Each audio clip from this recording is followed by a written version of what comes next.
L'Ibiza est la citadine de Seat, et comme de nombreuses citadines, elle est proposée en version musclée, baptisée Cupra. L'Ibiza Cupra, uniquement disponible en 3 portes, rivalise donc avec les Clio RS 208 GTI ou Polo GTI avec laquelle elle partage sa plateforme. L'Ibiza Cupra a abandonné en 2015 son 1.4 de 180 chevaux pour un 1.8 de 192 chevaux, le même que celui de la Polo GTI. Sur l'Ibiza, il n'est disponible qu'avec la boîte manuelle à 6 rapports.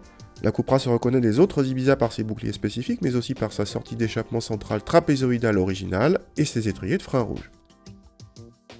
A l'intérieur, la personnalisation de cette Cupra par rapport aux autres Ibiza est assez discrète. On trouve des sièges spécifiques au bon maintien latéral, mais sans réglage lombaire, des sigles sur le levier de vitesse et le volant à mi-plat, et le compteur de vitesse siglé Cupra gradué jusqu'à 280 km/h. La qualité de présentation est correcte pour la catégorie, sans plus. Les geeks apprécieront la nouvelle connectivité Apple CarPlay et Android Auto. À l'arrière, l'accessibilité nécessite quelques contorsions et l'habitabilité est limitée, le coffre en revanche est un des plus généreux du segment. Au démarrage, le petit 1.8 reste assez discret. Dès les bas régimes, le couple beaucoup plus généreux qu'auparavant permet des relances éclairs. Les reprises sont parmi les meilleures de la catégorie et même pour les accélérations, nos mesures placent cette Ibiza au même niveau qu'une 208 GTI by Peugeot Sport. Pourtant, le train avant laisse échapper quelques chevaux, notamment en sortie de virage où l'absence d'un autobloquant se fait sentir.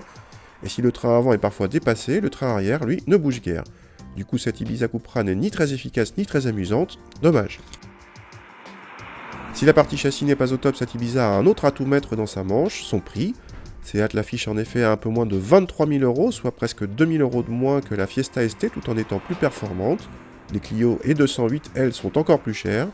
Du coup, cette Ibiza Cupra se place comme la meilleure en rapport prix-performance dans cette catégorie, le tout sans sacrifier l'équipement puisque celui-ci est plutôt complet. Enfin, même les consommations sont parmi les plus raisonnables de la catégorie. Bref, si elle n'est pas parfaite, cette Ibiza Cupra a de quoi emballer.